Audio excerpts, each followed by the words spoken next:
अरे खड्ड्यांचं शहर, अरे खड्ड्यांचं शहर, अरे खड्ड्यांचं शहर, अरे खड्ड्यांचं शहर, अरे खड्ड्यांचं शहर, अरे कशाला गाता विकासाच्या गाणे, कशाला गाता विकासाच्या गाणे. लक्ष द्या, लक्ष द्या, लक्ष द्या, इकडे जरा लक्ष द्या, इकडे जरा लक्ष द्या, लक्ष द्या, लक्ष द्या, इकडे जरा लक्ष द्या, आयुक्त साहेब लक्ष द्या, इकडे जरा लक्ष द्या, आयुक्त साहेब लक्ष द्या, इकडे जरा लक्ष द्या. ठाणे आयुक्त, हाय हाय, ठाणे आयुक्त, हाय हाय, ठाणे आयुक्त, हाय हाय. अरे कशाला गाता विकासाचे गाणे, कशाला गाता विकासाचे गाणे, कशाला गाता विकासाचे गाणे. नवनिर्माण सेनेचा कशाला गाता विकासाचे गाणे, कशाला गाता विकासाचे गाणे,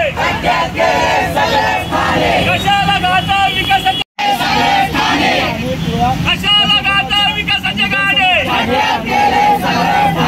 कशाला गाता विकासाचे गाणे,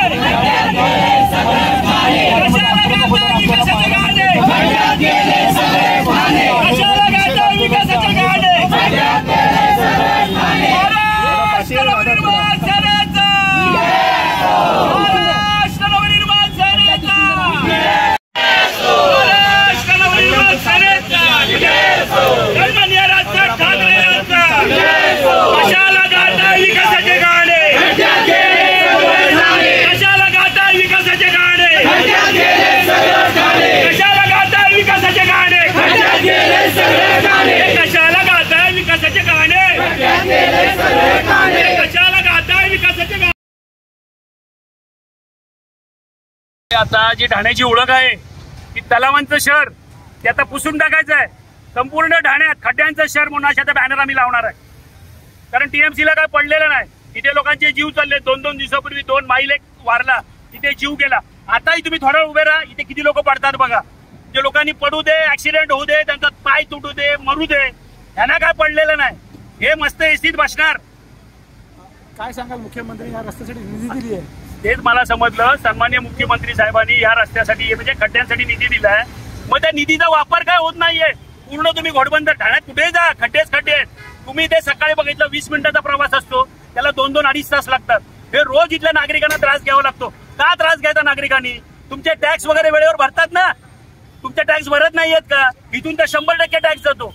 इथे एखादी प्रेग्नंट बाई इथून गेली, काय तिला किती वेदना होतील? त्याचं काय तुम्हाला पडलेलं नाही? समोर हॉस्पिटल आहे.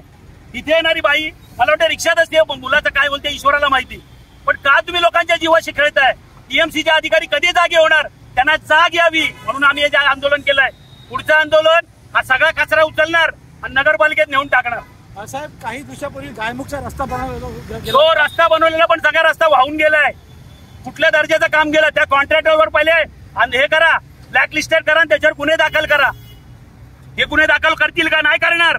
यांचे सगळ्यांचे लागेबांधे आहेत. आम्ही त्याचं एक लेटर देणार आयुक्तांना. आम्हालाही बघायचं आयुक्त काय त्याच्यावर कारवाई करतात ते.